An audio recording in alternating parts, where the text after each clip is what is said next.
Bé, aquesta troballa ha tingut una cobertura mediàtica molt àmplia, com bé deies abans. Per què consideres que aquesta troballa és... Què fa aquesta troballa important? Bé, aquí jo crec que val la pena remarcar que una cosa és l'interès científic i una altra cosa és l'interès mediàtic, i és cert que nosaltres ens hem vist sorpresos fins i tot, no? I una mica desbordats també per l'impacte mediàtic, no? Jo crec que l'impacte mediàtic s'explica perquè hi ha hagut una mena de fórmula màgica inesperada, i és tenir papir, mòmia i Ilíada al mateix sac, no? I aquesta combinació crec que ha despertat la imaginació de molta gent i ha creat unes expectatives molt grans.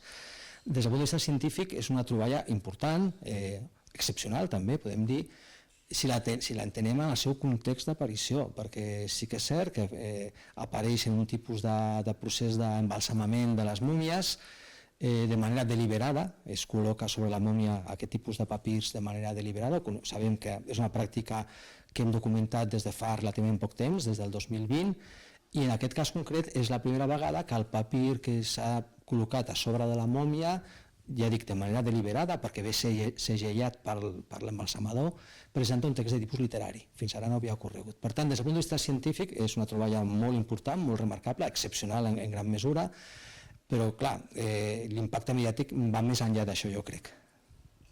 Quines noves línies d'investigació obre aquesta troballa? Bé, aquesta troballa podem dir que es pot emmarcar en una feina prèvia que estava fent la nostra papiròloga, la doctora Lea Masha, de la Universitat d'Hamburg, i que, ja dic, des del moment en què es van detectar aquests papirs en aquest tipus de pràctica funerària trobats sobre el cos de la mòmia, va començar a veure quin tipus de textos podia ser i com interpretar aquest tipus de pràctica. Ella pensa, o ha pensat fins ara, que això tenia una funció protectora que enllaçava amb la tradició llarga en el món egipci de posar textos, per exemple, del llibre dels morts, acompanyant els difunts. Ella considera que això enllaça amb aquesta tradició, però evidentment, diguem-ne, modernitzada o influïda per l'existència del món grec allà a Oxirrinc, i la presència de grecs, que faria que la pràctica de posar un papir escrit en grec fos una cosa nova. Aleshores, la nova perspectiva és el fet que sigui un text literari, és el que ella també ha de veure. Tenim uns 20 papirs, però no han pogut ser estudiats tots, i suposo que trobarem més papirs també, perquè comença a ser una pràctica habitual en aquesta època a la qual pertany la mòmia, a principis de la nostra era, de l'era cristiana, és a dir, primer o segon segle després de Crist, i aleshores veurem, quan es puguin estudiar tots els papirs, si realment hi ha altres que presentin textos literaris i també quin tipus de textos literaris, perquè aquí el que ha cridat molt l'atenció és que sigui la Ilíada i que sigui més un passatge molt concret de la Ilíada, que és el llibre 2, quan es presenta el catàleg de les naus que van participar a la guerra de Troia.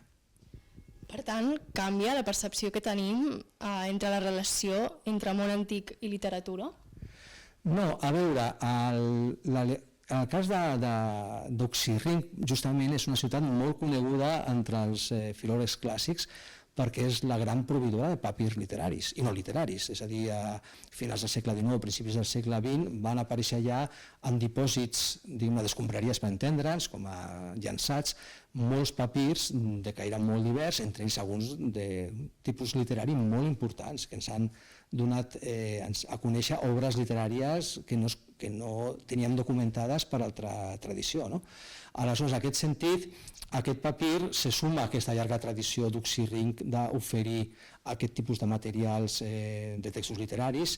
El que canvia és la funcionalitat que podia tenir, en aquest cas concret, l'ús de la Ilíada.